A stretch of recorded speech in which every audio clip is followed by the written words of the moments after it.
Ka tahi anō ka mutu te hui hei arotake I te matenga o ngā māhanga kāhui ara o Chris o rāua ko crew I roto I te kōti whakamātau tū pāpaku. Engari heai ki te kōrero a te kai whakaatu whakamutunga, kāore I a miki ana kōrero mo te māma o ngā māhanga ara mo Maxina King. He mauhere a Eru Tuari, ko ia hoki tētahi o ngā tāne o mua a Maxina King.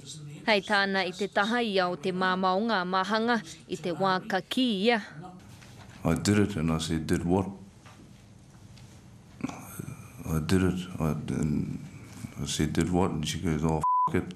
Chris didn't do it, I did it, yeah.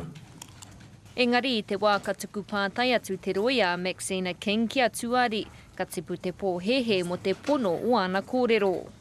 You weren't at that stage completely sure about the words, were you? No. No. And you've never been sure about them? No. How sure are you that she said something to that effect?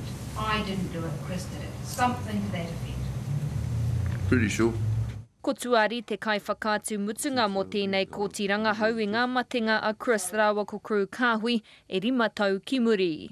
Whai muri ake I tēnei whakawā, ka āhei ngā roia ki te tuku I o rātou whakaro mo ngā kōrero I puta, ko te tikanga hei te marama o Akuhata ka whirawhirahia e te kai whakamātau tū pāpaku a Gary Evans, te katoa o ngā whakaro. Ka tahi ka puta, tōna whakatau, Irina Smith, te kari.